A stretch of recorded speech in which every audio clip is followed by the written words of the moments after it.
We are going to call the meeting to order, and we will have our prayer followed by our pledge, so if you could please stand.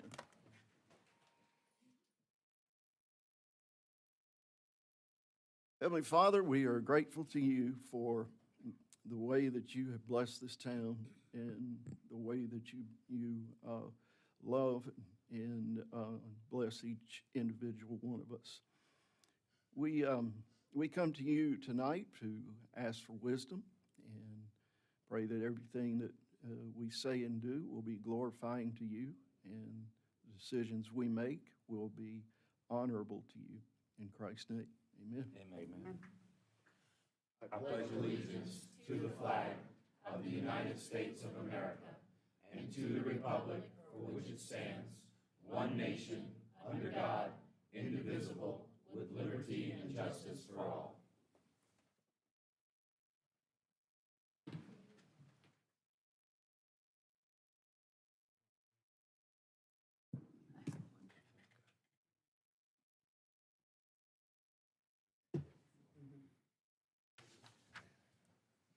Okay, before we jump into our public comment, I want to just offer a few statements. I wasn't able to speak to everyone at Tuesday night. I see a few faces that I spoke to. Hopefully, most of you were there, had a chance to make it beneficial to you. But I want to read a statement from myself, just in case you would have talked to me. This is hopefully what I would have said, and maybe it'll kind of set the tone for tonight. For at least the last 20 years, Tyrone's elected officials have been told by the citizens through comprehensive plans and other public surveys, we do not want the 74 corridor to contain fast food restaurants, gas stations, additional neighborhoods with thousands of daily car trips, or last mile distribution centers. That message was loud and clear. This input guided the content of our long-term land use plan in establishing this corridor as community gateway with light industrial and eventually business technology park as appropriate zoning classifications. The proper zoning category for a data center is business technology park that offers stricter protections and more predictability than other zoning classifications. If we establish this long-term land use plan and then deny a rezoning, it's highly likely that if sued, we would have a limited defense expenditure of substantial taxpayer dollars. We raised our hands and swore an oath to the Constitution to do what is right, not what is popular. I assure you, there are times when we wish it was the latter. We know many of you are very upset about the plans for Microsoft. That's why they had the open house on Tuesday, for them to answer your material questions. While there may be some negative impacts from the development, we're doing everything we can to minimize this through our regulatory authority. There has also been misinformation spread that should be corrected. While I don't read social media, I'm told much of it appears there.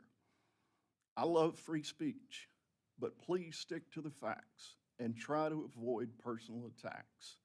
Tyrone is better than that. We make ourselves available to any citizen who has questions or concerns. And I do want to point out, for the disdain that is out there for those who voted to approve the rezoning and the annexation, I want to make sure you all know that Ms. Wheeler was not on the council at that time. She's on now, and she comes into a group that would make themselves available to any citizen, but she was not on council at that time.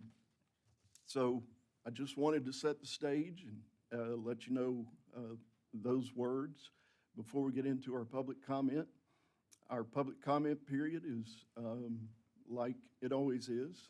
You get 3 minutes to speak. It is not a question and answer period. We will answer questions after the meeting, or we can answer questions throughout the week. But it's not a time for question and answer. It's your turn. It's your time to speak. And let's do our best to keep it civil. So please fill out a form. I have some forms here already filled out, and give that form to our clerk. And our Ms. Wheeler has actually offered to handle the timer duties, and she's tougher than I am. So Well, principal and me. The first person I have is Lynn Ortman. Hello. Hello, Lynn. I'm Lynn Ortman. I'm the owner of the Dogtopia of Peachtree City, Tyrone. We just opened 6 weeks ago. Thank you so much for those of you, Eric and Dia, who were able to come to the grand opening. I was advised that this is a really good forum to come and introduce myself and make sure that everyone knows that we are open for business. We've been open for about 6 weeks. We already have about 200 dogs a week coming into our store. We're incredibly excited to serve the community with boarding, daycare, and spa services. And we have most of our employees are right here from Fayette County. We were able to bring in our 2 managers who were working out of county, were able to get local jobs here. So really excited to be employing people here locally and serving the community, so you don't have to travel south or north to get your dog taken care of. I also wanted to let everyone know that we built 8,000 square feet when we're only using 5, and we are looking for a co-tenant. So if anyone knows out in the world somebody who's looking for about 3,000 square feet of beautiful retail space with a property that uses very little parking, because our clients come in, drop off their dogs for 2 minutes and pick them up for 2 minutes. So we got tons of parking. And we are located right in between Wings and Things and Goodwill, behind the brand new Space Car Wash right off of 74. And we are very excited to be a new business in the area. Thank you. Thank you, Lynn. All right, next one I have is Molly Larson. And Eric Larson is on deck. Together, I think. Y'all coming together? I might go like 20 seconds over, so I don't have to talk like an auctioneer, and he'll give me 20 of his seconds, if that's okay. My name is Molly Larson. I live in Tullamore, and my husband and I were present at the March 2024 zoning change and annexation meetings. It was clear to everyone that we were talking about a data center, and the packet provided for the meeting contained drawings and buildings labeled data center and substation. The defense of "we didn't know" and NDA sort of fall flat with me, and my anger extends to Nikki Vanderslice. My husband and I begged the council to wait, do more research, learn lessons from QTS. But here we are, and it's more productive to put down our pitchforks and figure out a way to work with you. You have a chance to redeem yourselves. Stop thinking it can't be done, get creative, and help the citizens you represent find a way to either stop this or make it so painful that Microsoft gives up on us. Form a committee to work with us. Maybe that could be the task of the steering committee. It's my understanding that we don't yet have a COA or permits, and I saw how painful you made it for the hotels, so let's start doing that to Microsoft. The citizens have many concerns about this project: power consumption, water usage, the heartbreak of eminent domain, noise, vibration, pollution, drainage, wetlands, traffic, building aesthetics, setbacks, buffers, trees, health issues, and oversight, to name a few. What restrictions can we make on Microsoft to help calm these concerns using tools like the COA? And specifically, for example, I'm concerned about water contamination. QTS stole 30 million gallons of water, and the Water Authority didn't notice. How long would it take the Water Authority to notice if there was contamination and then respond to it if they even could? The closed loop cooling is never really closed. Maintenance of the loop is required because of all the chemicals used in the water. It gets really gross, and in Georgia, it gets really hot. This isn't good. How is this effluent handled? Where does it go? We don't have to have a catastrophic failure to have contamination. So I'd like to see the water in Trickham Creek tested by an independent company multiple times a week and published for the life of the facility at the expense of Microsoft. I want the testing to begin during construction, and I want the location of the drainage pond in proximity to wetlands in Trickham Creek investigated. This might make me feel better. Another example is oversight. I built a pool recently and didn't want workers to park their trucks on my septic field. They assured me they wouldn't, but I checked. And I found them on my field more often than I found them off of it. So I put up a sign and then I checked some more. That was a small project. Microsoft is a huge one. We can make all the demands we want, but who's checking? Who has the knowledge to check and the authority to call them out? Who imposes fines and consequences? I'm not sure what would make me feel better about this. Maybe it can only be an 80% solution. I wish we could have avoided this mess in 2024, but the horse is out of the barn, and it would be easier to find a loophole to disband the whole project rather than trying to figure out how to eat an arsenic sandwich without poisoning ourselves. Some of us are trying to talk to environmental attorneys to see if there's anything we could do. Maybe the council could help us find anything procedurally that was missed. And please think for a moment before you say it can't be done. Otherwise, I might go for my pitchfork again. And in conclusion, I'd like to end on a positive note. This issue is a uniting one. 7 out of 10 Americans polled don't want these things. Politicians on both sides have promoted them. Let's use this unity as an example on how a small town can overcome the pressures of people like Nikki Vanderslice, the FCDA, Microsoft, and a council who maybe didn't do all of their homework. No one is coming to save us. We all need to show up or suffer the consequences. The next one is Eric Larson. My name's Eric Larson. I live at 105 Kelsworth Way. That was my wife. I guess a tough act to follow. You know, I think we need to look back, like this whole business technology park thing and how that happened, right? In 2021, there was, I think data centers were starting to come around, so they changed this like what went into business technology park, right? It was never supposed to be this. It was never supposed to be some huge data center. It was supposed to be like Google goes in there or somebody and they build something and people do research, right? It wasn't supposed to be a data center. Then in 2021, they said, I got a great idea. We can dump and if you read this thing, if you read the zoning thing, that's what they did. They changed it to throw this data center in there, literally cut, paste, data center. Look, problem solved, right? So fast forward to 2024, I came in here and you all said, we are not approving a data center. It happened to you several times. You told me that was not going to happen. We were corrected when we brought it up, right? Then lo and behold, so it got voted on, the zoning which changed. 2026, fast forward, what happened, right? Now there's a data center there, right? And I guess I just don't understand. And I mentioned this to Billy, and I appreciate him. I mean, he seems to be a stand-up guy, and he listened to me, and I give him, kudos for that. The problem here is transparency. The problem here is that sometimes the baby's just ugly, right? And you got to be honest with people, right? You got to tell people how it is.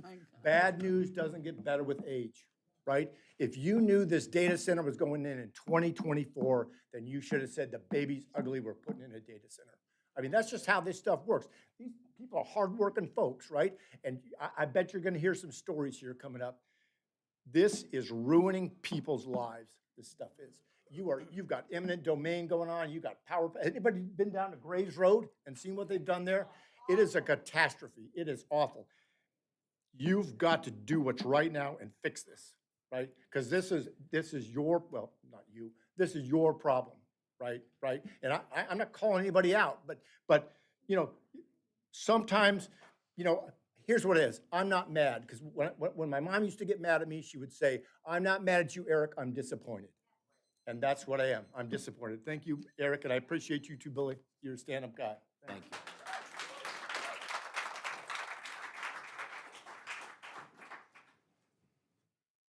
Carrie Clarl.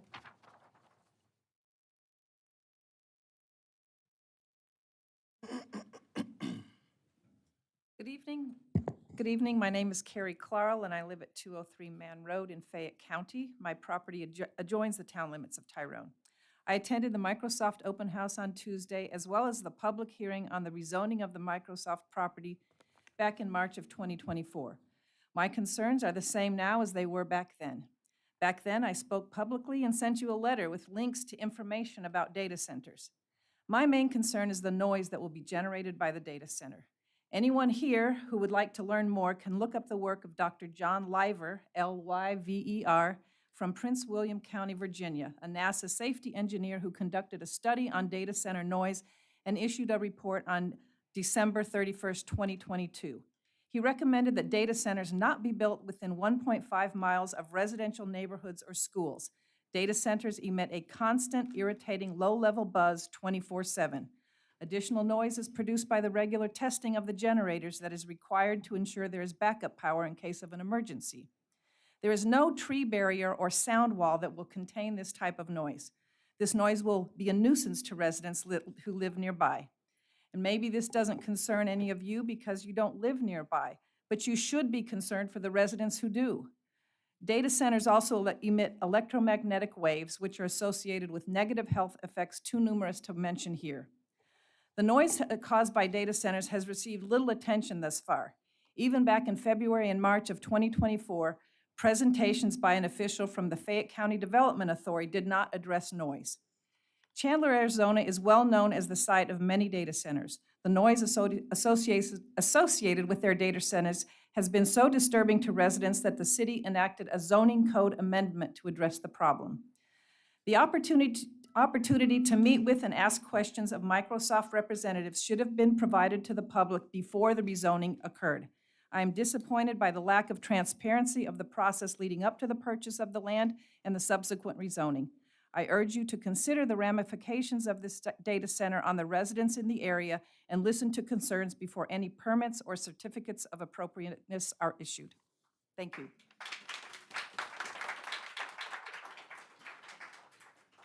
Ellie Varela?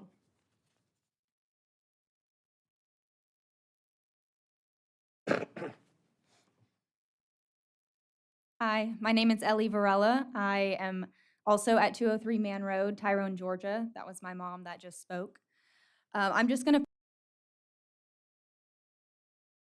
that is near and dear to my heart. I know that there are obviously a lot of issues that come with data centers, but I don't think enough people are talking about the health impacts. A lot of people talk about the sustainability and the environment and how it looks. I don't care how it looks. I care.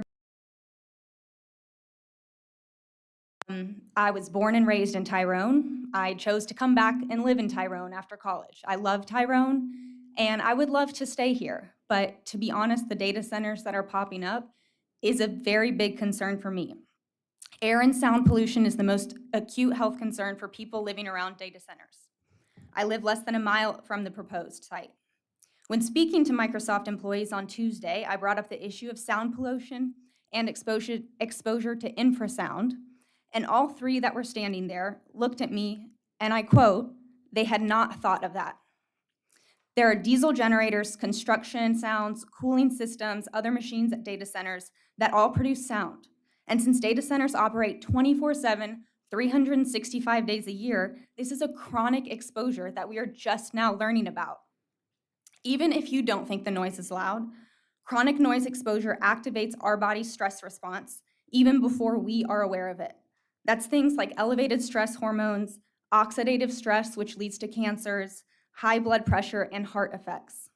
It feels like we are slowly turning Tyrone into an industrial wasteland. And I please hear your community and consider that this location is not appropriate for a data center. Thank you.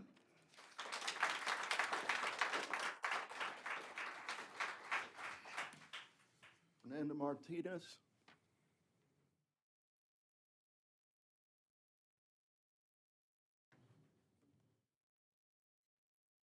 Hello, fellow Tyrone residents. My name is Fernanda Martinez, and I live at 374 Man Road with my family, and I have lived there for the last 5 years. For the last 4, I have been an environmental specialist for the state of Georgia. I am not at the top of the chain regarding state environmental laws, but I'm at the forefront, ensuring compliance and engaging with Georgia residents of their environmental concerns. Every day, I see more anger and confusion from our fellow residents about the impacts of data centers.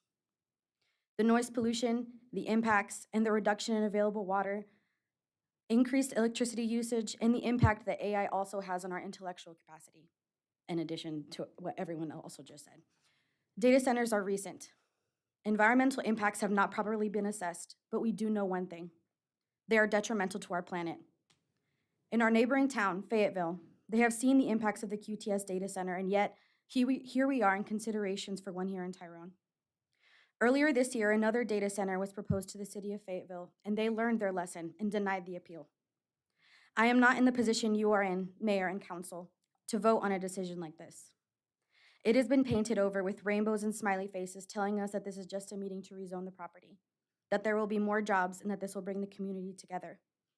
The evidence around us tells another story. Were the measures put in place to ensure that this development undermines democratic participation, environmental safeguards, and local control? Are we going to burn our hands on the stove even though we know better? I like to think we are intellectuals who will make better decisions for the future of this town and for its people, and take more time to make a decision this impactful. As I mentioned, data centers are new, and negative impacts on their communities are growing. Do we want to be a part of this statistic? We are asking for more research into its impacts on citizens and to your own families. I implore you to look inward and to make a decision that will not resound negatively with your own community, but to inspire them to do their part in making the world a better place. Thank you. Shayla Raymond. Shayla Raymond.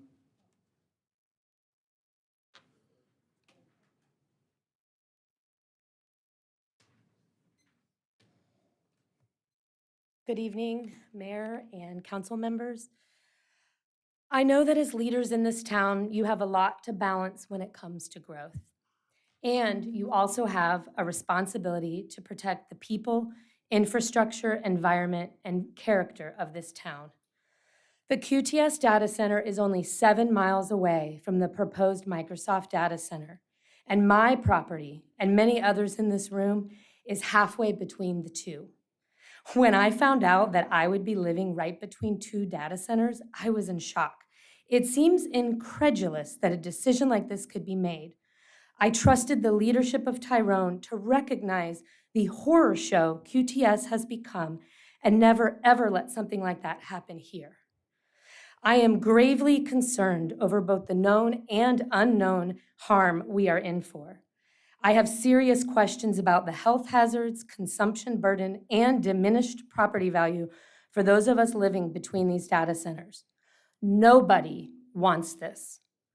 Tonight, I am respectfully asking this council to enact an immediate moratorium on further permitting and approvals related to this data center project until comprehensive, independent studies can be completed and fully reviewed by both officials and the public. At a minimum, those studies should include environmental impact, water usage, noise impact, energy infrastructure, traffic, air quality, stormwater drainage, property value, community impact, fire safety, et cetera, et cetera, et cetera. These studies should be made fully available to the public and reviewed transparently before any permitting moves forward. This is not an unreasonable request. A project of this scale deserves rigorous scrutiny. I am asking this council to also commit to maximum transparency regarding any financial incentives or tax arrangements associated with this project, any infrastructure costs that may ultimately affect taxpayers, and land acquisition concerns, including impacts to property owners, especially those losing their property to eminent domain, and the full long-term cost-benefit analysis for the citizens of Tyrone. I see a clear imbalance between community cost and community benefit. We are asking for stewardship. We are asking you to protect the quality of life, small town character, natural beauty, and long-term well-being of the people who live here. Transparency builds trust. If this project is truly in the town's best interest, then there should be no hesitation to fully disclose all details. If this project is safe, appropriate, and beneficial for Tyrone, then it should be able to withstand independent study, public scrutiny, and temporary pause in permitting while those evaluations are completed. The residents of this town deserve nothing less. Thank you. Dean Darcy.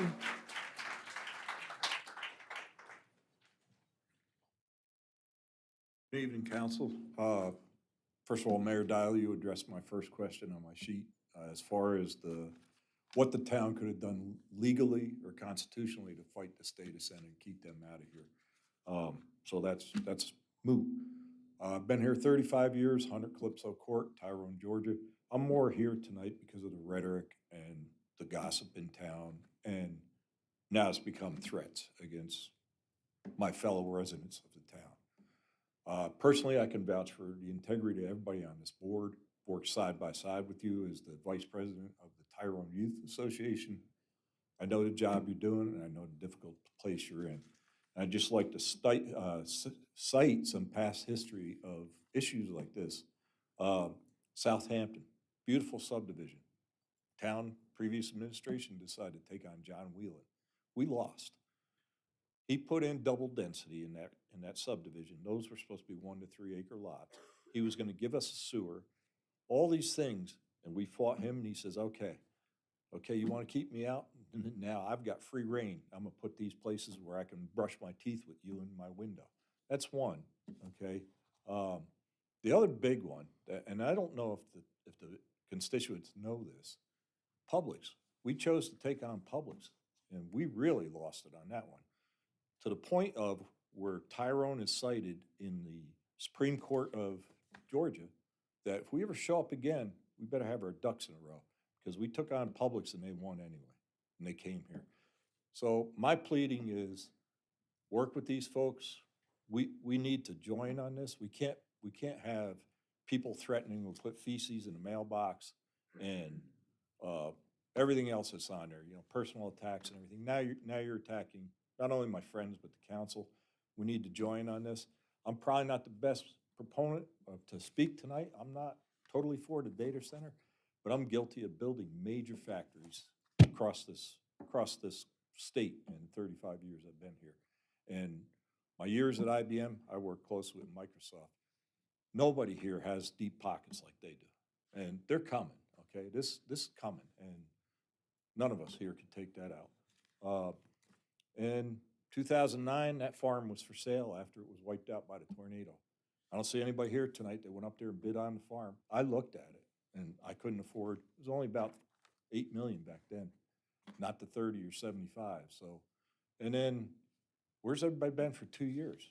I haven't heard this rhetoric for 2 years. So my statement is we need to band together and work this out. Thank you, ladies and gentlemen, for protecting me and my family for the years you served. And I look forward to getting this cleaned up. I don't know all the details about it. So thank you for the moments of time. Thank you. Thank you. Mindy Parks.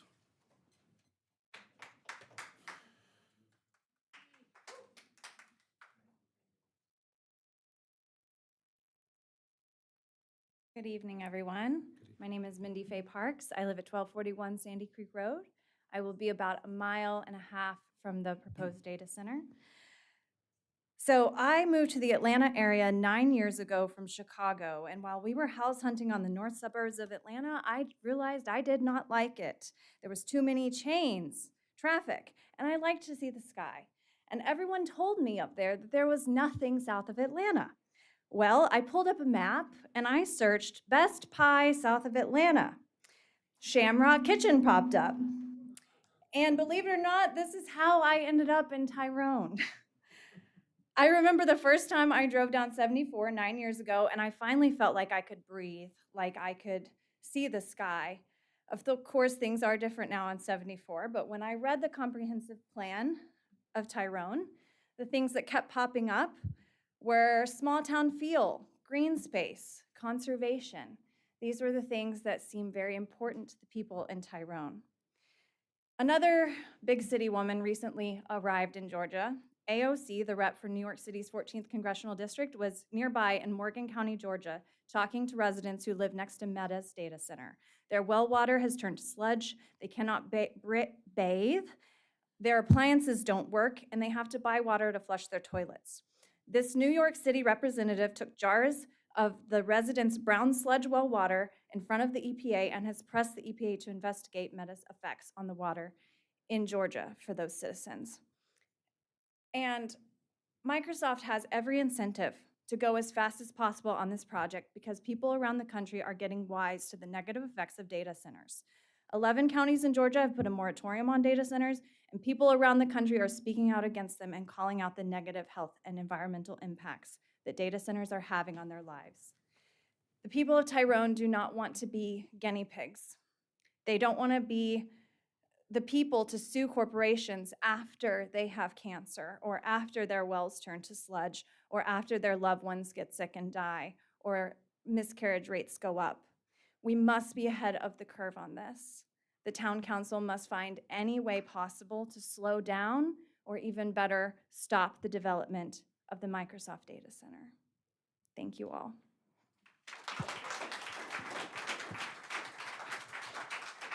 Next.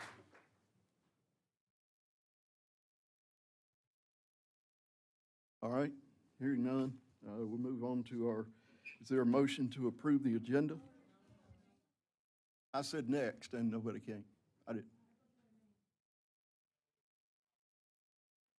Gotta wait till the end.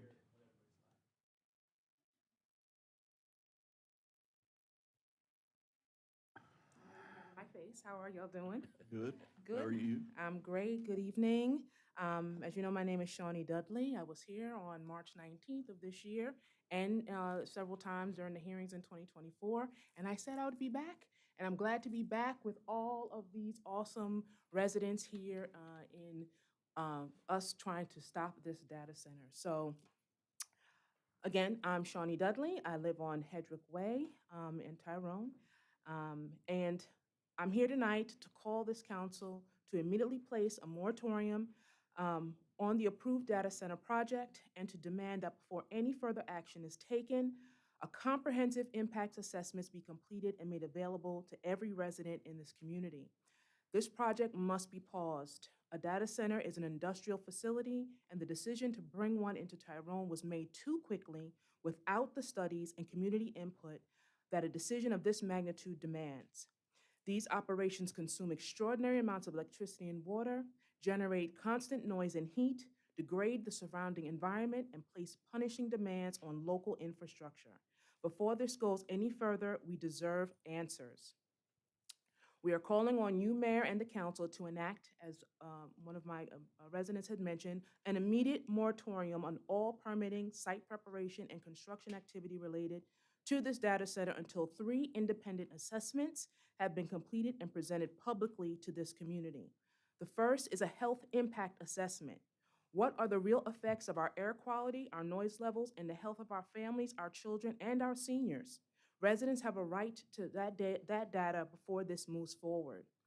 The second is an infrastructure impact assessment.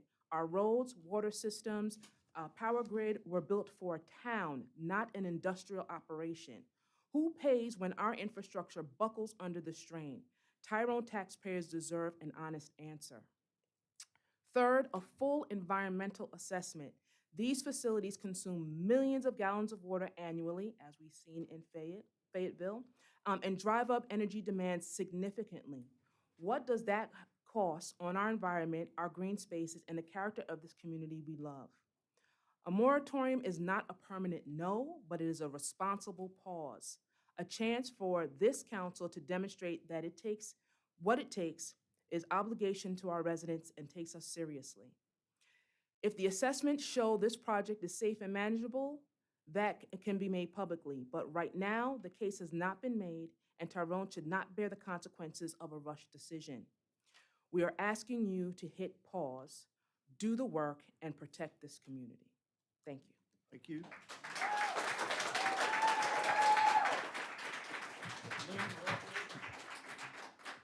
Lynn Redwood? Lynn Redwood?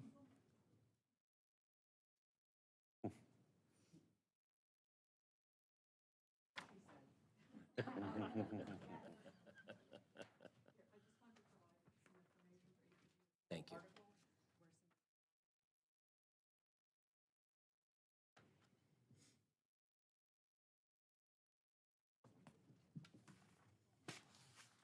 I'll be brief. My concern is that today's massive AI data center construction boom is based on a flawed assumption that the future of AI requires increasingly centralized computing infrastructure.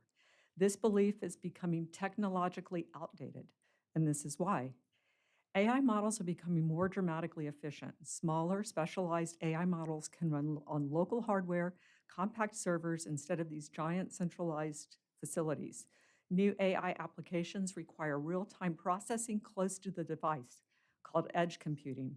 This is for autonomous vehicles, drone, our military systems, and smart infrastructure. Sending data back to a centralized data center induces delays and also security risk. Current hyperscaler data centers, which is what Microsoft is building, are only used by the legacy tech companies such as Microsoft that still rely on centralized databases designed decades ago for billing and HR systems, not for AI workloads. These firms now require massive facilities that consume enormous amounts of electricity, water, land, and power. Quantum computing is able to bypass these conventional data centers because they do not rely on hyperscale cloud infrastructure at all. When these systems become commercially dominant, current data center investments are going to be stranded assets. China and parts of Europe are now investing more heavily in distributive or alternative AI architectures. As you know, China has the ability to swarm their drones. Here in the US, we don't, because they're not run individualized on these fractal type computing software. Multiple projects across the US are reporting delays or cancellations due to power grid limitations, supply chain constraints, citizen opposition, and environmental permitting challenges. There are currently 77 to 84 major data center projects that are planned, approved, permitted, or under construction in the state of Georgia right now. Where will this leave the state of Georgia and the citizens of Tyrone when these data centers within a matter of years become obsolete? Please do your homework on this project now and know that the citizens of Tyrone here tonight are here to help you do that. Ask these questions of Microsoft now before this project moves any further. Where are they going to get the power from? What are the health effects of these high voltage power grids crisscrossing our country, taking our citizens' property? How will this affect our precious water supply, which is already precariously low? How will this impact our water supply since the location contains, I'm almost done, 3 separate wetlands and sits in a groundwater recharge area where surface water that'll be running off the 500,000 square feet, not to include the parking lots, directly into our aquifers?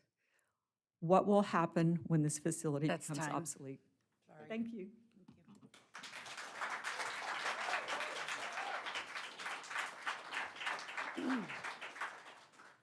Next.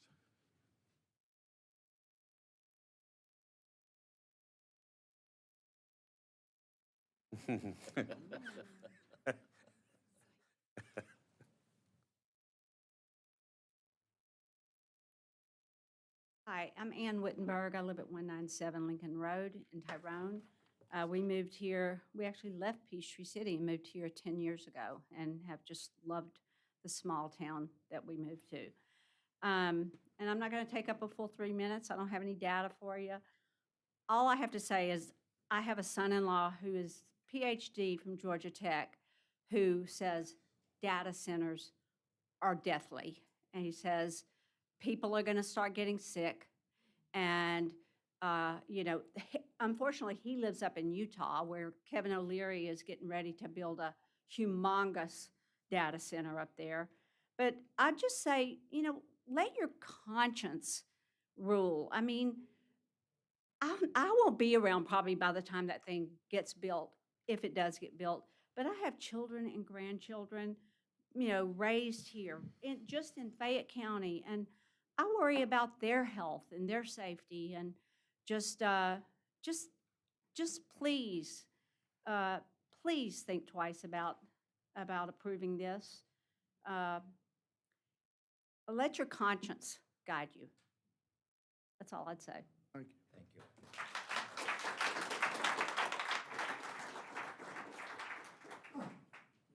Next.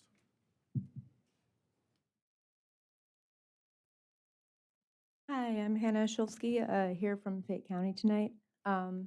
And I'll be brief. I just wanted to say that I went both to the Stream Data Centers meeting on Monday, and I went to the Microsoft meeting on Tuesday. And I asked people there if the projects would require additional infrastructure, such as substations and transmission. Everyone there said yes. And I asked if they would be able to in any way control the siting by Georgia Power for that, and they said no.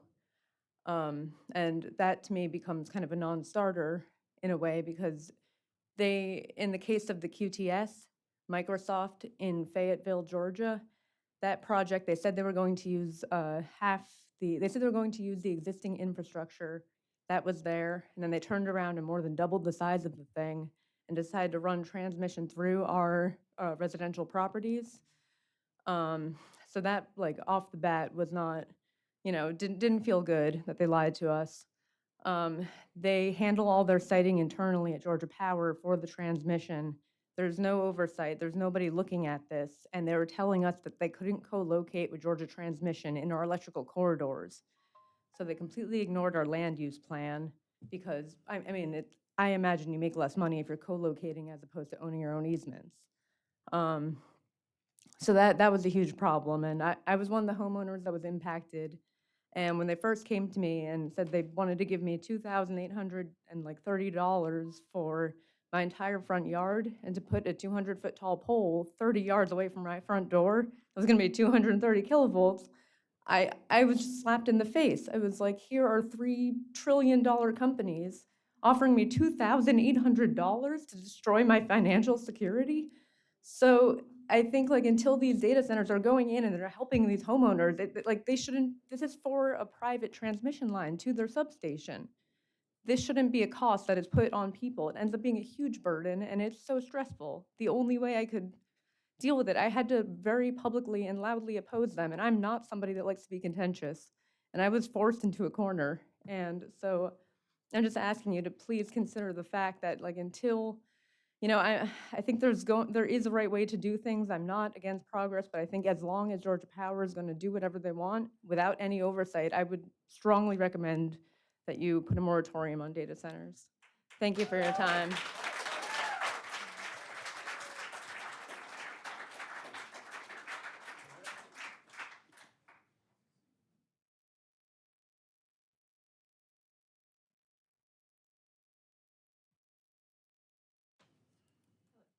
We need sheets of Hannah. Oh, you know what? I and- forgot my sheet. Sorry. Hannah, did you fill out a sheet? All right. They're in the back. It's in the back on that table. You're welcome.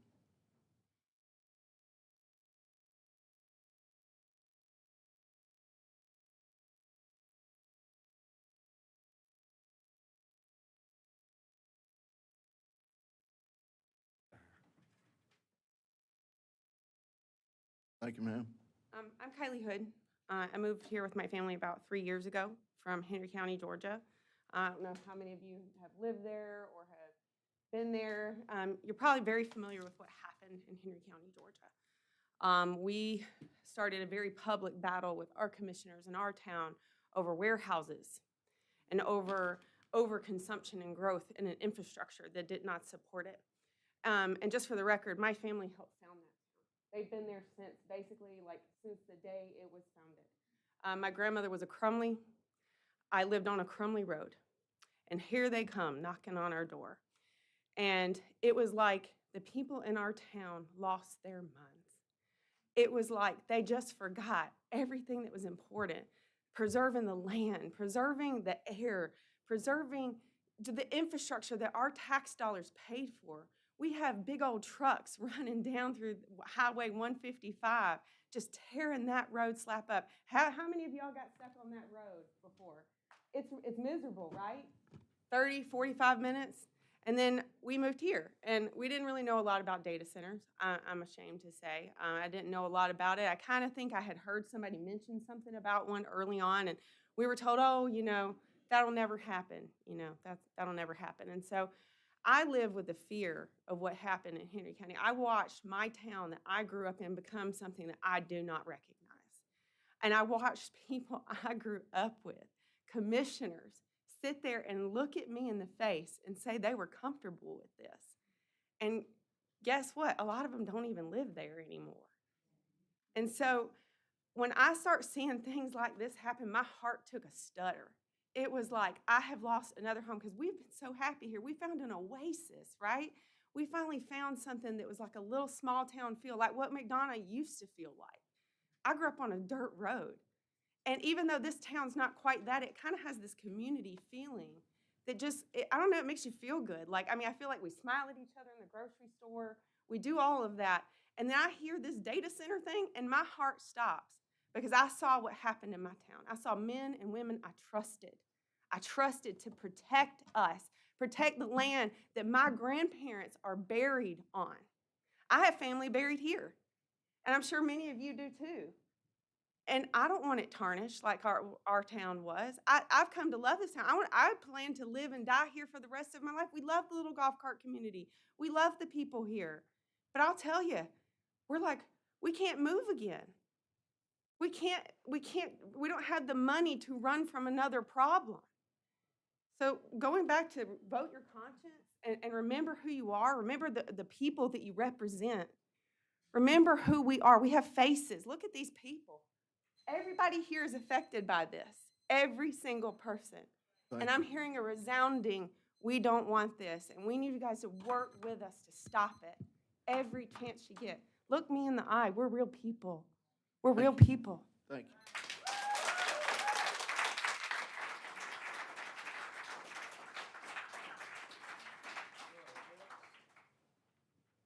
Anyone?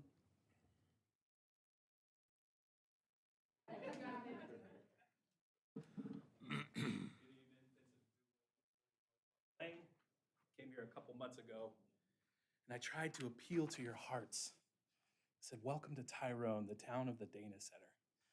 Tonight, I'm going to try a little more logic and take a different approach than everybody else here. And I don't think the attorney was here last time. So nice to see you. Maybe you'll take some action on what I'm about to bring up here. So I'm thinking of the Fayette County Development Authority, Nikki Vanderslice. So I went through the minutes back to 2022. Project Rita was brought up one time. In March 28th of 2024. So within 1 month of discussing it, they made a $30 or $60 million land deal, however you want to look at it. She also said that she was under an NDA. I don't see anything in the minutes that she recused herself from any negotiations for that land deal. She should have, or anybody else under an NDA, should have recused themselves, especially if they profited in any way. And profiting could be an incentive for their bonus that year. So my ask, aside from everything else here, is let's go backwards in order to move forwards. And by going backwards, let's see what happened. People make mistakes. I almost bet there's a mistake there with the Fayette County Development Authority. You can see it right there in the minutes. You bring it up one time, $30 million the next month. Something is there. If we have to look up as citizens, I guess that's our job. But I think this panel here, lawyer, should have the resources to at least ask some questions and find out if they did their due diligence up front. What deals did they sign with Microsoft before approaching and brokering that land deal? So if we can't stop the data center, maybe we can stop them from doing something like this again.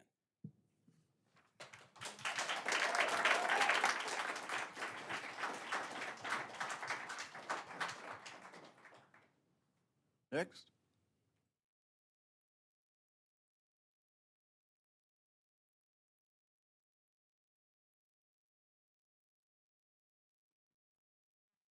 I'm Rebecca Brooks. I'm with 410 Pendleton Trail, and that's about 3.5 miles from the site, which is much farther than some of my other citizens. But I'm actually here as a mother, watching the youth of America grow in these unregulated times, this expedited times of the data centers. And I'm so nervous for the future of my girls, who are, by the way, waiting in the hall while I come here tonight because I find this so unsettling. I'll be brief because the other citizens have said all of the data and suggestions that I also wanted to share. But a friend of mine who contacted you, Mayor Dial, about the data center, he said he was sent a text that said Microsoft is a private property owner with the proper and legal zoning designation to build. So if that's the case, if I can't even have chickens on my property in the city of Tyrone, why is Microsoft able to put this hyperscale data center in our backyards without well-established regulations from the town nor the state? We need, at minimum, monitoring, as the previous citizen stated. We want to work with you on a moratorium for more research, for example, like solar versus increasing the Georgia power invasion, for safety regulations, for continuous quality control. And also, this should be paid for, but not provided by Microsoft. Please consider working with us to make sure that we can still be proud to live here.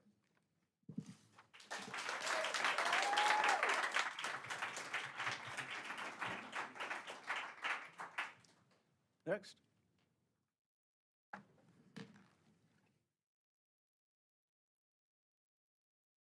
I supposed to give this to some? Did you get a sheet from the two prior speakers? She's got it in her hand. Hello, Mary Barcala, 2200 Castle Lake Drive. I'm a member of St. Matthew Catholic Church and a member of the church's garden ministry. Our garden is directly across the stream from the data center site. If you see the map, there's like a dip in their property, and that's our garden. We provide thousands of pounds of fruits and vegetables to our church food bank and our church members every year. All of that is being grown directly across the stream from this site. I want to know how that's going to affect all that food that we are providing. I'm there at least twice a week for hours. I have friends who are there every day for hours. How will that affect our health? How is this going to affect Kirkley Road, which is this road that leads to our church? There's an entrance from the road. Back when we were working on the park upgrade, Philip told me that that would not be a major entrance for this. But there's an entrance into the site from Kirkley Road. How is that going to affect Kirkley Road? Philip also told me that all the mess on Tyrone Road had nothing to do with the data center in Fayetteville. The road is a horrible mess. Is that what's going to happen to Kirkley Road? There's just things that need to be addressed. And they're not being addressed. So I just wanted to make those points. Thanks I for have bringing- some worry about how my health will be affected spending so much time directly next to this site. Thank you. Thanks for bringing that to our attention. We'll look into that. Right. We'll look into that, Ms. Barcala. Thank you.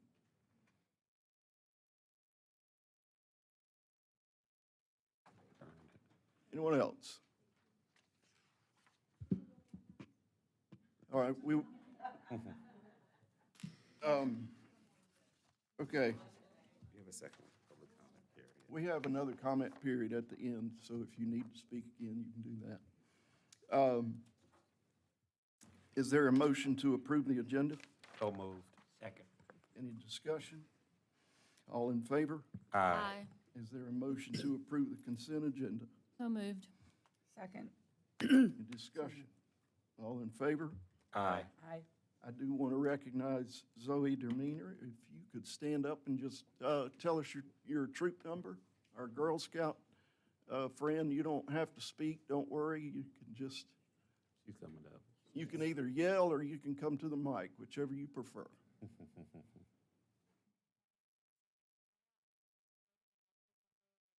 2100. Okay? Nice. Well, we appreciate what you're doing for us. Thank you. Thank you. Good luck with that.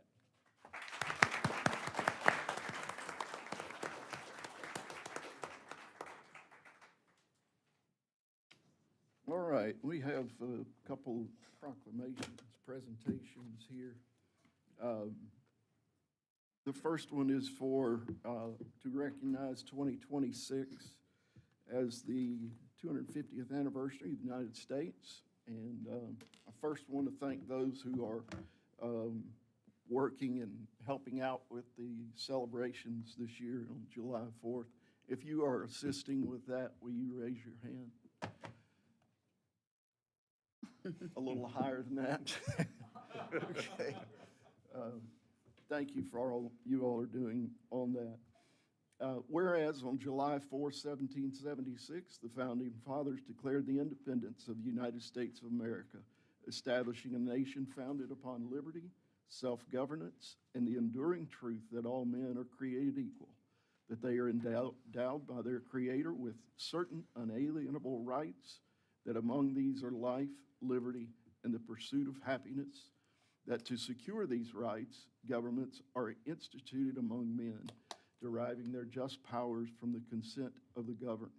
And whereas for 250 years, the United States has stood as a beacon of freedom, strengthened by the courage, sacrifice, and patriotism of generations who have defended our Constitution and preserved our republic.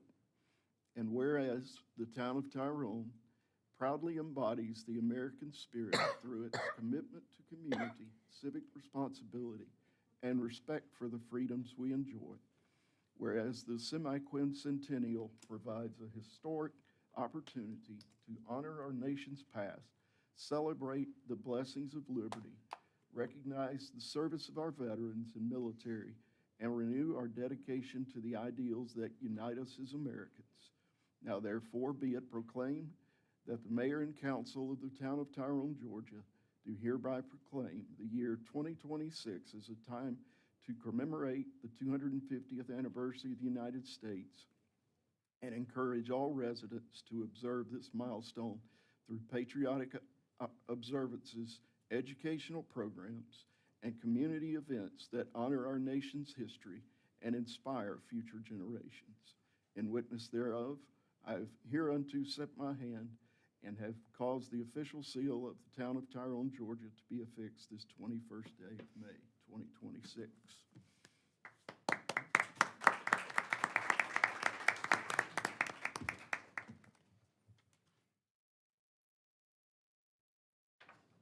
The next item is for our fine public works employees. Are any of them present? Okay. We have some outstanding employees in our public works team, and we do salute them tonight. We're grateful for the hard work that they put in. If you see them out on the roads or in parks, please thank them. Whereas public works services are essential to the health, safety, and well-being of the people of Tyrone, whereas the town's facilities and services can only be provided through dedicated efforts of public works professionals, engineers, and administrators, and whereas these professionals are responsible for designing, building, operating, and sustaining the public transportation systems, sewer system, buildings, parks, grounds, stormwater systems, dams, environmental protection essentials, and other facilities essential to serve our citizens. And whereas the year of 2026 marks the 66th annual National Public Works Week, and we recognize public works professionals, engineers, and administrators for their contributions to the town of Tyrone. Now therefore we, the mayor and members of the town council of the town of Tyrone, do hereby proclaim May 17th to May 23rd to be Public Works Week. Thank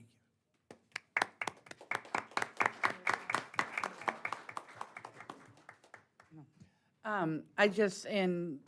To follow up with Public Works Week, just want to make a comment that just today, I had a resident reach out and there was a deer in the middle of their neighborhood entrance and did not know how to handle it. And he called Brandon, and Brandon called Public Works, and within an hour, it was taken care of, and they could go in and out of their neighborhoods. So just another way to commend the work that they do. They're very responsive. So thank you. Agreed. So if you're watching on TV, Mitch, please tell your guys, thank you. They're appreciated. All right, Philip, next item. Thank you, Mr. Mayor. We have one public hearing tonight regarding rezoning petition RZ 2026-002. This item was heard from Planning Commission on April 23rd, and now appears before you all. This is for parcel 0728066 on Dogwood Trail. The owner is Clay Adams. The zoning is currently C1, which is community commercial. The proposed zoning is R20, which is 1 acre, single family. The 20 is a 2,000 square foot minimum home size. The future land use character area for this is Community Gateway for the south side of the town. To the north is C1, to the south is C1, to the east is R20, and to the west is C1.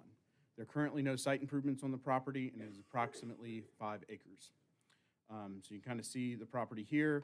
The shops at Glendalough are nearby, directly adjacent, and I'll get to that in a moment. That's important. And then, of course, Glendalough Manor is existing to the north. On January 5th, 2023, the Town Council actually considered and approved a rezoning request for 555 Dogwood Trail, which is this property from R20, which it was before, to C1 Downtown Commercial. The applicant at that time proposed dividing the tract so that one portion could accommodate a business use and the other a residence. Staff found the request consistent with the comprehensive plan and future land use strategy, citing the presence of nearby C1 zoning at the Dogwood Trail 74 intersection. The ability to eliminate an adjacent nonconforming buffer condition and site constraints, including a floodplain and topography, limited residential viability. And what I mean by that is adjacent to any residential zoning, C1, any commercial zoning, office institutional, C1, has to have a 75-foot buffer. This property, when it was R20, did not have adjacent to the shops at Glendalough, there was not a 75-foot buffer. So that was a non-conforming issue that was present there. When this property was downzoned, when it was upzoned to C1, that 75-foot buffer went away. So we'll get to that here in a minute, but staff and the Planning Commission did recommend approval at that time, and no one spoke in opposition at the public hearing. Council approved the request following discussion of access and easements and floodplain items as well at that time. In terms of comprehensive plan and future development map compatibility for this particular request, the property lies within the Community Gateway character area, which aims to promote developments and zoning classifications that emulate a conservation approach to commercial development on this side of the southern end of Highway 74, with a finer grain of smaller buildings connected by multi-use paths, if applicable, and interparcel access. So in 2023, this is why a zoning to C1 was approved. Although the current request of R20 is not a commercial zoning classification, this property does sit on the border of the Community Gateway and a state residential character area, which does promote, of course, low-density residential uses. This being the case, it's just something that we note, the comprehensive plan and future development strategy are taken as a policy guide and not an ordinance. It's not an ordinance requirement. So where we have character areas that are adjoining one another and we have properties there, we can kind of consider alternative zoning applications that might be appropriate there. So since the applicant is seeking a downzoning of intensity that is not incompatible with surrounding uses, staff does recognize approval, but with a condition that the 75-foot buffer that should exist between residential and commercial be applied to this residential property, because the shops at Glendalough cannot accommodate that 75-foot buffer. So I've got that shown here on this proposed plat and site plan. You can see the shops at Glendalough are here. Glendalough Manor is up here. The buildings at the shops at Glendalough are too close to this property line. The same thing goes for this office institutional parcel here. That property is too close to the property line to accommodate a 75-foot buffer. So if we zoned this property without a condition for a 75-foot buffer, it would create an illegal condition on those other properties, which would be burdensome and impactful on them. We would not want to do that. So the applicant has agreed to incorporate that 75-foot buffer on their property to keep conformity with that zoning condition.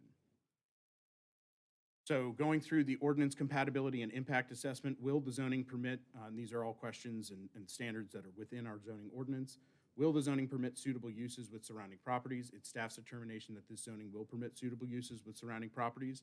Community, commercial, and office institutional developments exist to the west. The applicant's condition of incorporating the necessary 75-foot buffer between residential and commercial property does align compatibility between those uses.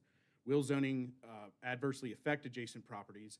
It's staff's determination that the proposed zoning with the 75-foot buffer condition will not adversely affect the adjoining properties, and that's key. We want to make sure that that condition is in place. Does the property have reasonable economic use as currently zoned? Yes, as zoned, the property being C1 does have reasonable economic use, but it is a small and unusually shaped property for C1, and R20 does allow for this property to be combined with the adjacent property, and there would not be any setbacks or property lines between them since the applicant wishes to own both pieces of property. This just provides more flexibility for siting of homes or accessory structures and what have you. Would the proposed zoning overburden existing infrastructure? No, the development intensity of R20 is lower than C1, so this would not overburden existing infrastructure. It is staff's recommendation and Planning Commission's recommendation that the property establish a 75-foot buffer along the western boundary line as shown in the accompanying site plan, and that a revised plat reflecting this buffer shall be prepared and recorded if it's to combine those two properties. So that 75-foot buffer should be retained in that recording process. Planning Commission would need to approve that plat. Planning Commission did recommend approval with staff conditions unanimously. And the applicant is here tonight as well as the owner. Mr. Richard Spears is the architect who prepared the site plan, and the applicant, Mr. Clay Adams, is here as well if you have any questions. Okay. Thank you. We will open our public hearing. Mr. Adams or Mr. Spear, the way we handle our public hearing is that you will have a combined 10 minutes to present if you choose to use that. Then we'll have anyone that's speaking in opposition, and then if somebody speaks in opposition, after that, if you want to rebut, you have the right to do so. Either Mr. Spears, Mr. Adams, you have 10 minutes. Thank you, Mayor. Thank you, Council. I am Clay Adams. I'm the owner of the property. I'll give just a little further clarification to what our use. It's going to be my personal residence. I'm a resident here in Tyrone now, and have been off and on since 2004, with a small period where I was not here. The house is actually going to sit on that portion there. Does that say Tract A there? And that's really where the house is going to sit. And so we're not really going to be disturbing much over on that left-hand side. I think having spent the money, there's very little, we can get a traditional septic system in there. I've spent a considerable amount of money to verify that. If it was left as is, that left-hand side, the reason it sat there for so long and would not sell, I can't remember. I know I looked at it for over 2 years. But the reason there's very little on that property that will actually perk, and especially for a commercial site, without using some sort of alternative septic system. And so I know that would, if it remained that way, I don't know that it would ever be developed. So anyway, that's our intention. And I believe we're going to make this just all one tract and make it one parcel instead of two. So that's our intention, and I'll welcome any questions that you might have. Okay, thank you. We may get back to you. I'll also note one additional item. We typically, when we approve with conditions that plats be recorded, We do traditionally have a time frame associated with that. I didn't say that before. The comfortable timeline for that would be that the plat would be recorded within 90 days. So that's just something I wanted to add. You're good with that? All right. Is Mr. Spears speaking?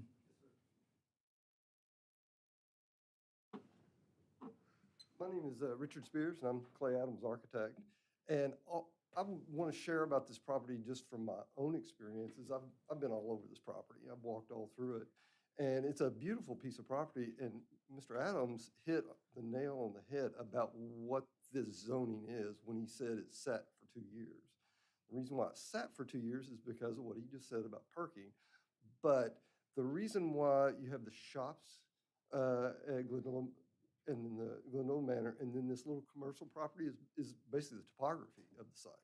There's a little peninsula where that track A is, and that's a pretty decent location for development. And then you'll notice the wetlands and all the plain, the floodplain that comes in it. And the commercial property that we're asking to rezone was simply zoned this way, and this is my assumptions based on everything I'm seeing on. I think it was zoned in order to make it more appealing for sale, but not for practical purposes. If I had a commercial client that went in and looked at this property, I would recommend not building here because you don't have enough frontage. It's kind of hidden away. It doesn't perk, and it drops down in a little valley, and it doesn't really work very well for a commercial property. So if this was ever not passed as a residential property, as far as the commercial, I don't think it'd ever get developed, just because of the topographical challenges that it has right now. But as a residential property, it's beautiful. It's a very beautiful property. There's some really magnificent trees. And the thing about this floodplain and the wetlands is that's appealing for residents, but not so much for a commercial project. But even though, Mr. Adams has his own agenda with his owning the property, it's really it's within the scope of the land itself, not just the zoning. And so I just wanted to share some of my professional opinions based on what I've seen in the past and what I've seen in this property in particular. Thank you. Appreciate it. All right. Is there anyone else that would like to speak in support? Is there anyone here that would like to speak in opposition? Okay, hearing none, the public hearing is closed. Are there any questions for the petitioners or for legal or for Philip? Philip, when and if they combine those two pieces of property, does that reflect any kind of setbacks that he's going to have with his house? So part of the condition would be that that this property be rezoned, this buffer be incorporated into the combination plat at that time. So the tract A is zoned R20, this tract would become R20, and that the 75-foot buffer be incorporated into the plat as part of that process and become one single tract. But as to where the house is actually going to be built? It does not affect that location. The house currently, per Mr. Adams and Mr. Spears talking about it, would be in this area of the property. You can see the 30-foot rear yard setback line that's up here, so that's not going to be changing as long as they continue to have the house there. But they, in theory, would have the ability to place the home as long as they understood where they were going to have permeable soils anywhere in these areas, as long as it was outside of these dotted 75 lines. foot. Yeah. Okay, thank you. Thank you for that. Yes, sir. Any other questions? Is there a motion? I'll make a motion to approve the rezoning of the 5.02 acre tract, parcel number 0728-066 off Dogwood Trail from C1 to R20 with the conditions that the Planning Commission and staff recommended. I second. Any discussion? All in favor? Aye. Aye. Opposed? Okay. Mr. Langford. Good evening, council. Tonight, our item is consideration to approve the plans for the 2024 Emergency Access Road for Shamrock Industrial Park, project number PW 2024-09. The plans for the emergency access road, which runs from Rockwood Road to an existing easement in Peachtree City's subdivision. The access road will include an unpaved road with drainage infrastructure along with fencing and gates. This road will be for emergency vehicle ingress and egress only. This will not be used for the public unless ordered by emergency services. Normal delays and closures due to railroad operation, maintenance, or inspections will not constitute an emergency for public use unless deemed necessary by the emergency services. This is coming out of general funds road budget. That's 14052.2205 fund. Staff requests that council approve the plans for the 2024 emergency access for Shamrock Industrial Park, Project PW 2024-09. Attached are also the plans. I'd be glad to answer any questions you may have. Thank you. And thank you for, I know it's been a long time coming. Thanks for doing this. Questions? Scott, it says here, due to slopes involved, paving may be required in locations to provide road stability and prevent surface erosion. Is that actually going to happen? Because you mentioned that it was going to be an unpaved road. So our goal here is we're using basically a product that is an enzyme that helps bind clay particles together, and it creates a strong road base, basically, almost like using how they use cement to do a FDR. It's that kind of process. In the end product, you have a strong base for the road. Since this road is not going to be used daily, it's something that we didn't feel is necessary to pave at this time. I put that in the background information just to make sure the council was aware that in the future, if something happens and the road gets damaged, or we realize something else, like maybe the slope is getting too slick or something like that, we have options to go back with either rock or some form of asphalt. It may not be just like an overlay. It may be something as simple as a double treat or a triple treat system. So, but for right now, we feel strongly that we can do this with this enzyme product and make the connection that we've been needing to make for a while. What is the actual width of it without reading all the plans here? 20 feet. Okay. So large enough to get the fire department and the ambulance and everything in there? Yes, sir. That's an NFPA regulation, National Fire Protection Agency or administration. It's their standard for any road, public road. Even though this is a emergency road, we still treat it like any public road in design. Have they signed off on it on the other side of the fence? The Peachtree City side? Yes, that was an existing, I'm sorry, that was an existing easement that we've gone through long negotiations with the neighborhood over there, and they've worked with us very well to help and, help us out. Good. For the, let's call it a right-of-way on the sides of the road that will be in Crestwind, who will maintain the sides of that? Will we have any responsibility of ownership or maintenance along the edges of that 20 feet? Philip, you've dealt with the actual You're talking about on the easement. Crestwind side. Crestwind side. Crestwind will retain maintenance of that part of the easement. If for whatever reason we've had conversations with them, that easement has to be used for some emergency purpose, the town would work with them to restore a condition. Okay. But as far as regular maintenance pertains to it, they would be maintaining that. Okay. Are you guys still providing screening for those two houses in Crestwind where the road comes through? We don't anticipate that that'll be necessary because the gate and all access to it will be below a hill that they may not see, but we're going to be working with the community, and if there's something that's reasonable that they want to see done, we'll work with them. Okay. Go ahead, Jessica. I was just going to say, thank you, Scott and Philip. I know this has been a long time in the works to get this safety concern addressed and get this emergency access. So I appreciate all the long hours and working with Peachtree City and the development down there that's affected as well. And I also, my thanks to the people of Crestwin and the HOA there for cooperating also. They were very pleasant to work with. Very much so.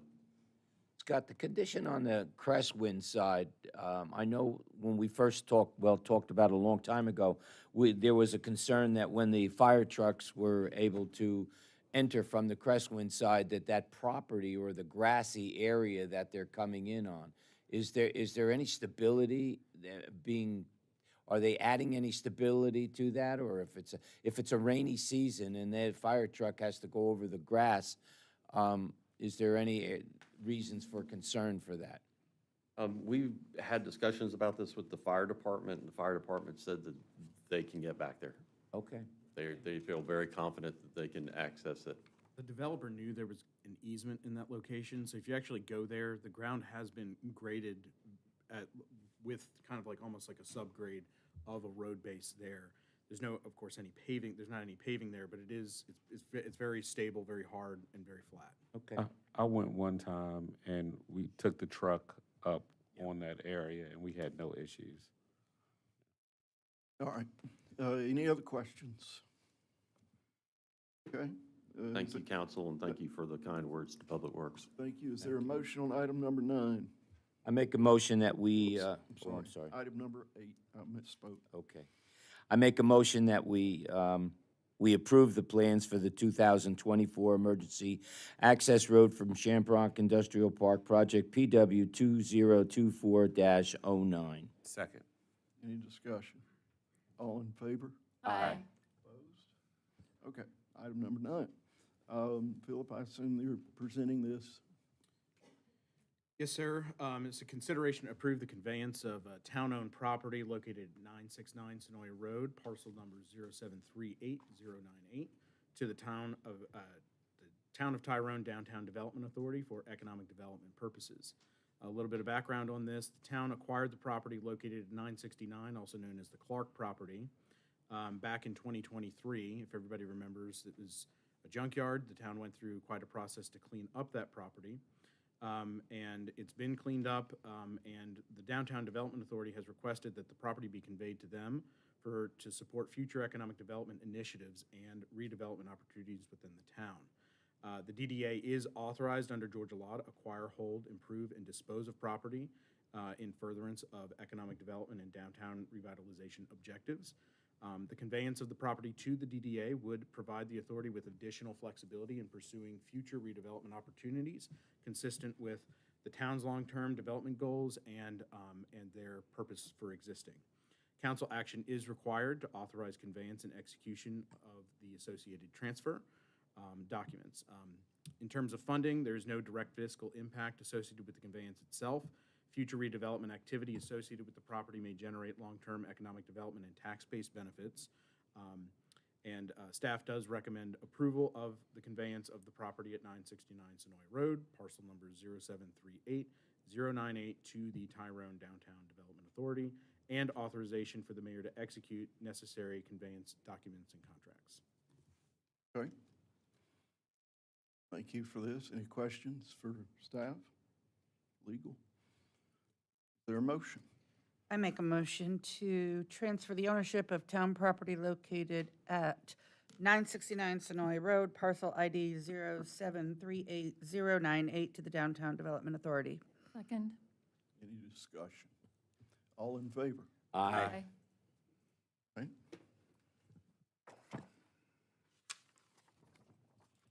Item number 10. Sir. This item is the approval of proposed updates to Section 30-7 of the Tyrone Code of Ordinances pertaining to special events and facility rentals. Background on this item, council approved several updates to this ordinance for special event and facility rentals back in September of '25. Among those changes were Section 1A, which states that facilities may not be reserved for more than 6 months in advance, and Section A2, that facilities may not be reserved for more than 4 hours at a time. Now that that ordinance has been implemented, staff has recognized that these provisions come with some unintended consequences for some of our longtime event partners that was not adequately considered there. Consequently, staff is asking council to consider updates to these provisions to allow reservations up to 12 months in advance and for indoor facilities specifically to be reserved without a specified time limit when available. Staff does recommend approval of this update, and we do have the redlined ordinance here that I can pull up for you.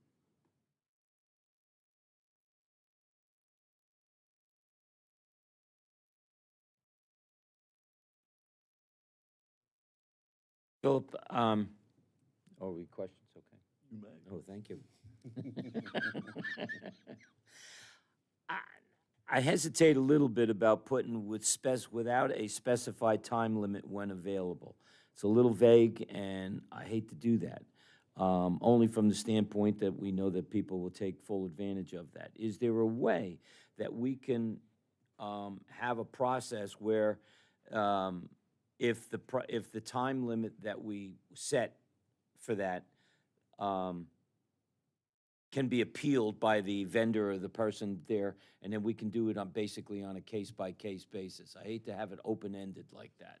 That's a possibility, but the as available really just kind of gives really Christie the authority to be able to grant that if she sees that that time's available. If it's not, Christie will stay on them and say it's not available.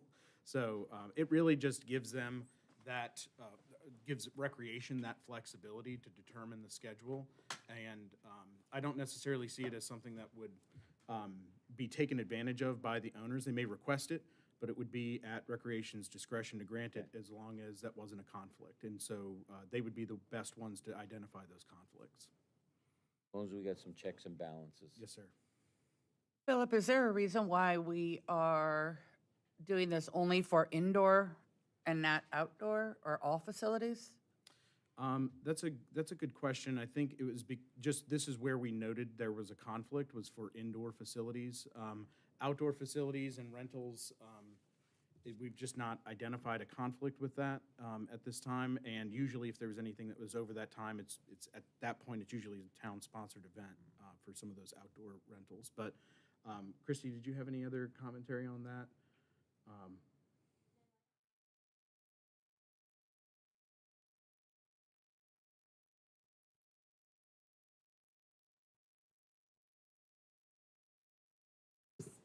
It's just, Can you come to the mic? I'm sorry. yes. Sorry. It's essentially up to you. What I'm just trying to do is fulfill the ordinances, and when those ordinances came into pass, and when I stepped into my role, I found some discrepancies and made note of that. And so now we are trying to get this passed so that we can accommodate indoor rentals, and if we need to accommodate outdoor rentals, I have no problem with that at all. And I'll also note, the way that it's written, that it says 4 hours at a time for outdoor facilities, unless otherwise approved by the town manager or his designee. Christie would be that designee in that circumstance. So in a way, the outdoor facilities language is almost no different than the indoor facilities language, in that Brandon and or Christie, with Brandon's permission, can grant that exception at their discretion. Got it. Thank you. Thank you. Thanks. Any other questions? Is there a motion? I'll make a motion to approve the proposed updates to Section 30-7 of the Code of Ordinances pertaining to special events and facility rentals. A second. In discussion. All in favor? Aye. Opposed? Okay. All right. Public comment, we have the same rules as before. If you've already filled out a form, let me clear it with my clerk. If you've already filled out a form, you don't have to fill out another one, but we do ask that you state your name and address so that she can note on the form that you're the one speaking twice. So is there anyone that would like to speak again? Or anyone new?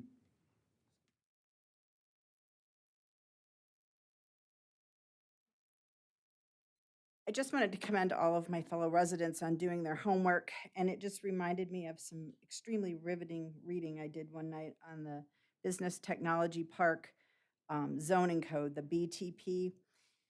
And if you just indulge me for a minute, it says the purpose of the Business Technology Park is to encourage a business employment center technology research park in a planned campus setting with internal streets serving individual lots that contain a single business or multi-tenant, blah, blah, blah, blah, blah. This is the good part, which are free from such nuisances as noise, vibration, smoke, gas, fume, odor, dust, radiation, or other injurious or noxious conditions related to those uses. It seems like my fellow residents listed a lot of those concerns, and I'm not sure how the county could cut and paste data center into this zoning classification when that is the first part of the purpose of the classification. Thank you, ma'am. Next.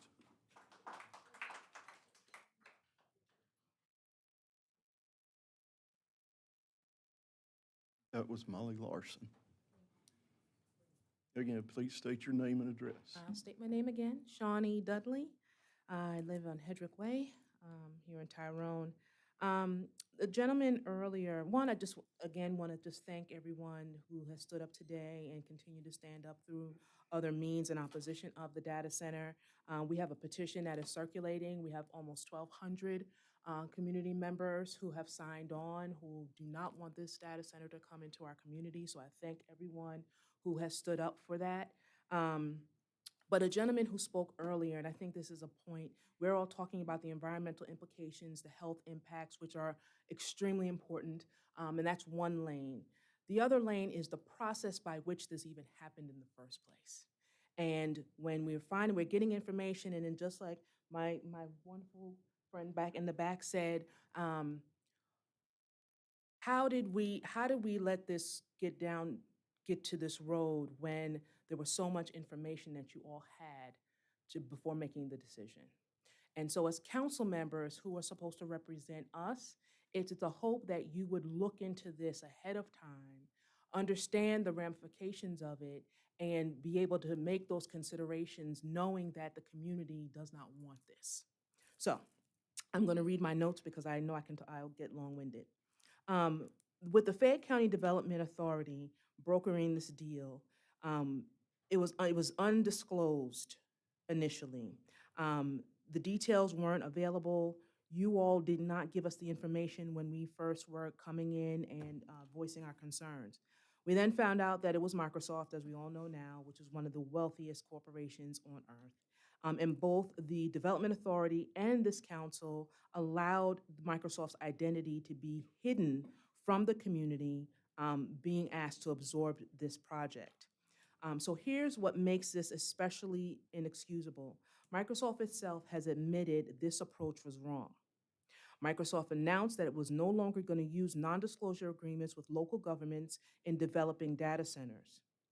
The company said the decision was aimed at strengthening public trust, with its own legal affairs team stating, "Our neighbors deserve to know when we're coming to their community. They deserve transparency about what we are building and why." Microsoft said this themselves. And they said this in March of 2026. After the damage had already been done with Tyrone, the decisions had already been made.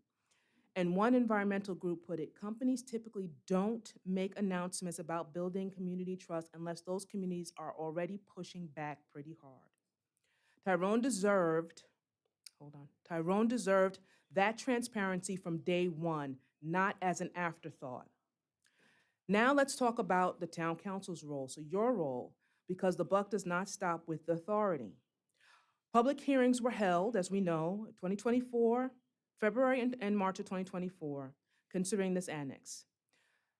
Tyrone staff recommended approval of the request with conditions, and we don't know what those conditions are, which is very interesting. So because the Thank you, that's time. Sorry. Next. Is anybody else going after me? Well, we get Can three. someone yield their time? Ma'am, you get can 3 yield- minutes. they can yield time. You get 3 minutes. We're happy to talk to you afterward, but we just have to stick to our rules. I'm sorry. Anyway, this is not acceptable. I'll say this. We are coming back. We're coming back every 2 weeks. This whole group, this whole team are gonna come back every 2 weeks until you all do something about it. We're Yes, gonna ma'am. hold you accountable. Yes, Just to ma'am. say that. Thank you very much.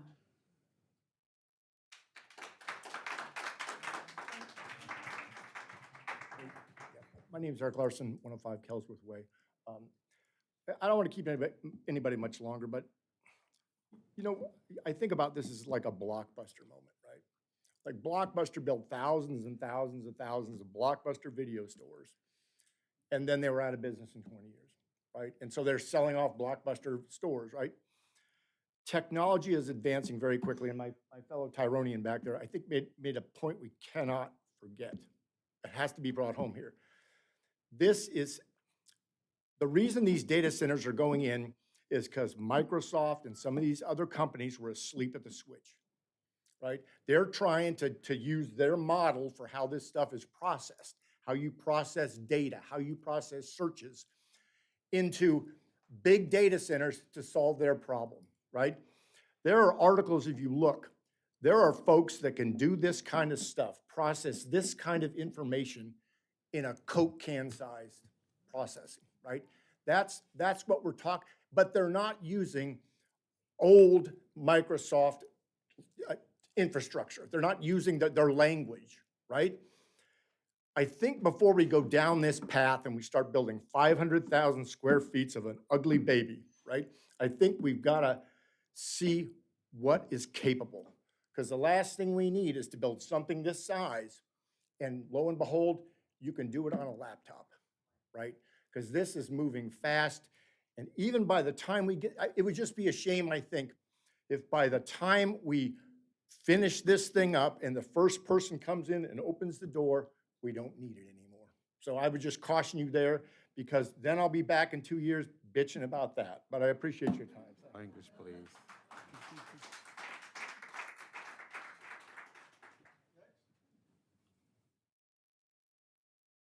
Yes.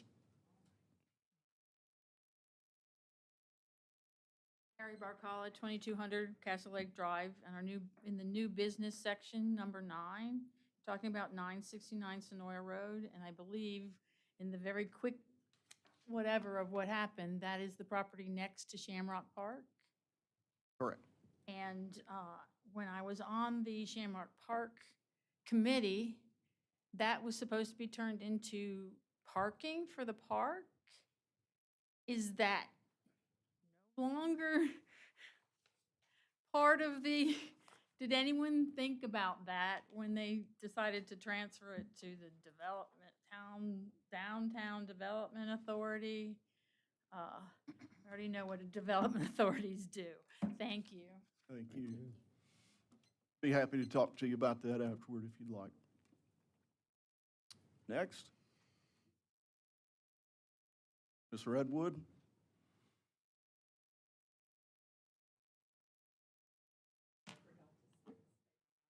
Or 254 Trickham Creek Road, Tyrone, Georgia. I just wanted to follow up on what the gentleman said. The article, I think all of you got one. Please take a minute to read it. It's talking about these black swan events, which I'm sure you're somewhat familiar with, and they're calling these data centers black swans. There's a gentleman who is an expert. He's been working in this area for over 30 years. He does quantum computing for the government, and he's willing to come and demonstrate for you guys how he can run on a little like iPad mini the same data that they're going to be processing through this center. And I'm just saying that we're here to help you, and I would love to invite this group in to do a demonstration or a webinar or something that you could watch to get some more information just about how the technology has already outpaced these data centers. And you've got to ask yourself why they're pushing them so fast right now.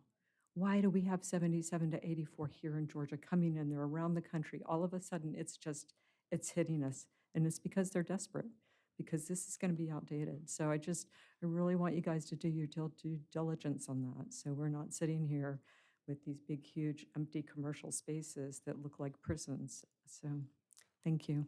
Thank you. Thank you. Next. Okay. Are there any staff comments?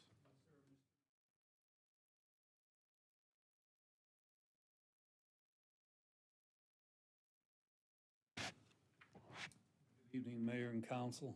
Time for an update. It's about a month overdue, but scheduling's been a nightmare for Miss Penny. Officer Penny Mensch has been promoted to Corporal Penny Mensch, so. Also,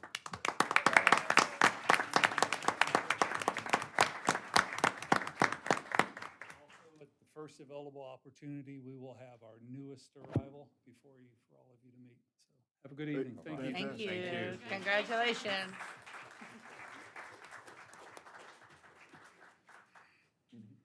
Any other staff comments? There's a need for a runoff election.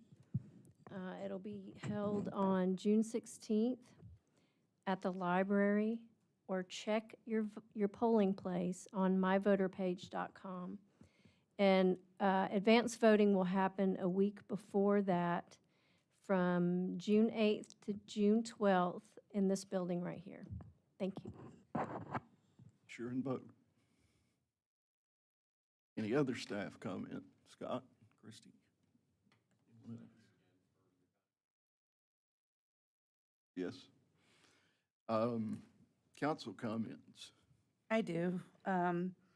Just want to thank the Veterans Committee. Those who are aware or not aware, they are selling the banners to put up for our veterans throughout town. I think we have 15 of them now already. They have extended the purchase period past Memorial Day, and they will stay up until Veterans Day. And just an example of how powerful this is, we got a message from one of our citizens who is a new resident here, about a year, and Ms. Nita unfortunately lost her son to gun violence in Tennessee, and found out that she could put up a banner for her son. And she was looking for the banner and couldn't find the banner, and it was pointed out that the banner was hung right by Complete Hardware at that four-way section. And she sent a note back to one of the members of the committee saying, "Thank you so much. This is in such a great spot. I can park and have lunch right next to it. I'm still smiling. Thank you so much." So kudos to the Veterans Committee. If anybody else is interested in purchasing, if you have a veteran who lives out of state, as long as you are a 30290 resident, you can purchase a banner, and we can recognize all of our veterans throughout Tyrone. So thank you. Great. Thank you. For me, I want to thank everybody that's here tonight, okay? This is extremely important. We get that. I wish you would participate even more on a regular basis. Unfortunately, we only see this type of people involvement here when there's a personal issue that people, you know, it affects them personally, okay? We want to hear your input, and we appreciate everything that you've said here tonight, and I thank you for making that effort to be here. Thank you. Anyone else? Yes. I would like to say congratulations to all the school-age children. This is the last week of school. Tomorrow, we will have some rising students and some graduating students from our high schools going to college. And congratulations.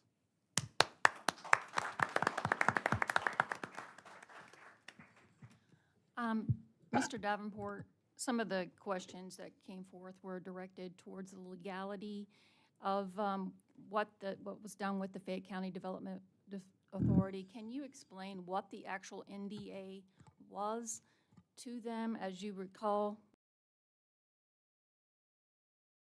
by the NDA, that when they came before us, they did not tell us it was Microsoft, and explain that.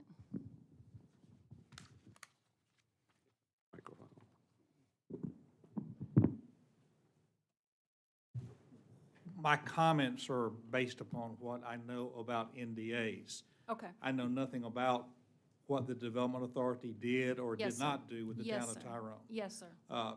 But non-disclosure agreements typically are used by development authorities to keep names anonymous of businesses that are coming into communities. And that's process has been upheld by the court system so long as the anonymity ceases once the transaction is either made with the company or a decision is made not to come in.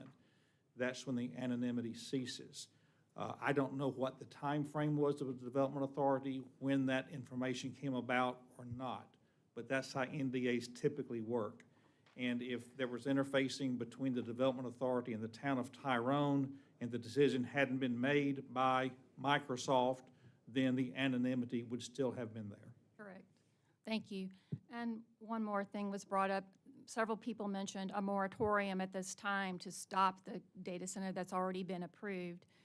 Legally, is a moratorium put on before or after the process of approval of zoning?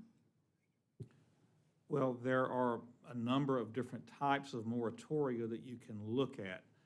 One is for a general moratorium on development. Another would be for a general moratorium on a specific zoning classification, et cetera. Typically, what happens with a moratorium is while it shuts the door and puts a stop sign up for the purpose of what you declare the moratorium to be, it doesn't affect everyone in that process. There's a concept of vested rights and grandfathering that has to be looked into on a case-by-case basis. For example, if someone has started a process to develop, and we'll use Microsoft as an example to show how that would work, and you have a moratorium on development of data centers. If they've started the process in reliance on your code, expended resources, that would be called detrimental reliance on the part of Microsoft. Courts have recognized that significant detrimental reliance on the code, which is reasonable under the circumstances, would vest rights in someone to move forward in light of a moratorium because they're pending as opposed to static, sitting still. They're moving forward to the development. But again, case-by-case basis, don't know what Microsoft's position is, but that's an analysis that would have to be undergone, even if a moratorium was put in place. Okay, thank you for that. That's all my questions. I do have a comment about Memorial Day weekend, and I would just want to make a comment to anyone who has loved ones who gave it all for this nation. I appreciate that. I'm on the Veterans Committee and have worked with several passionate veterans, including Ms. Nita that was mentioned by Ms. Wheeler. And we, as council, very much appreciate the legacy and the sacrifice of all of our current service members, but especially those who gave it all. Thank you. I have one more comment. Tuesdays from 9 to 1, we have our farmers market in Tyrone. We're growing each week. I was happy to see additional vendors out there. They were selling chicken and eggs this past week. The week before that, I mean, they had natural soaps. You've got all kinds of food, and we just continue to grow. I think the young lady from St. Matthews who works in gardens, you might want to talk to the vendors and see if they have anything that can be donated to your giveaway, your food bank. Okay? Hope to see y'all there. 9 to 1. Anytime transparency gets thrown out as an accusation, it bothers me. So I always try to tell people that I want to make sure people know that this tool. If you go to our website and you click on agendas and minutes, and then you go to the PDF icon over here, you take, for example, tonight, that's the packet. You get everything that we get. And so this was the same process before. So always if you see something on the agenda, you can go back and you can see just 1 or 2 page agenda. But if there's something on there that gives you pause, you can always click on packet and you can see everything that we see. So, because we began doing this for that very reasons, to be transparent. Ms. Christie, I think we skipped you during staff comment. Yes. I've stepped into the new role of Tyrone Recreation Manager as of April 13th. And since I've stepped into this role and even before, I have to brag on our Public Works. I would be remiss to sit here and not say what a wonderful, wonderful group of men we have. Fine, fine men that have been there for me personally when I have needed help. And I'm a one-woman show right now, folks. So I am eagerly awaiting an assistant. But in the meantime, everything that has come up, even the shortest of notice, they have been there for me, and they continue to be there for us and the community. And I just really, really want to give them the credit that they deserve. So I was kind of nervous to say that, but also, and he is right about the farmer's market. I'm super excited about it, and I really want to engage the community about that. These vendors are coming out every Tuesday, not knowing if they're going to, have the patrons come, and I just urge you to come. They are so sweet and wonderful, and they are answering the call of our community that wanted a farmer's market, and we're here. Yes, it's on a Tuesday morning, but we really want you guys to come so that hopefully we can grow and maybe extend it to our community. So I just really wanted to, and also our America 250, since it is Memorial Day, I did want to. I don't know which direction to face, but I did want to put a little plug in for that. We are having our very first 4th of July celebration here in Tyrone, and we are extremely excited about that. And so I wanted to invite all vendors to come. We are offering the gift of free registration, and we're excited about that too, because maybe that will help us involve more startup businesses that want to come in and be a vendor with us. We would love that.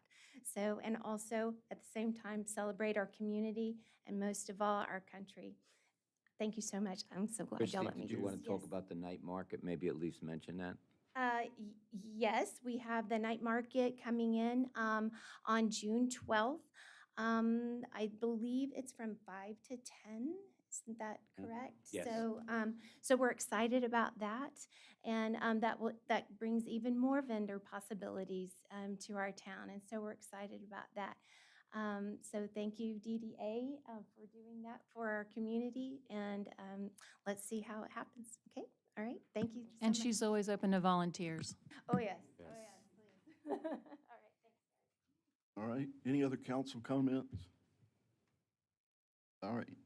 Counselor, is there any need for executive session? Mr. Mayor, I do have 3 items for executive session, one involving threatened litigation, one matter for real estate, and the review of your executive session minutes from May 7th, 2026. That's all I have, Mr. Mayor. Thank you. Is there a motion to move to executive So session? moved.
Are you ready? Is there a motion to reconvene? So moved. Second. Any discussion? All in favor? Aye. Aye. Is there a motion to approve the executive session minutes from May 7th, So moved. 2026? Second. Have a motion and a second. Any discussion? All in favor? Aye. Aye. Opposed? Is there a motion to adjourn? So moved. All Second. in favor? Aye. Aye. We'll be happy to answer any questions. Anyone have any comments?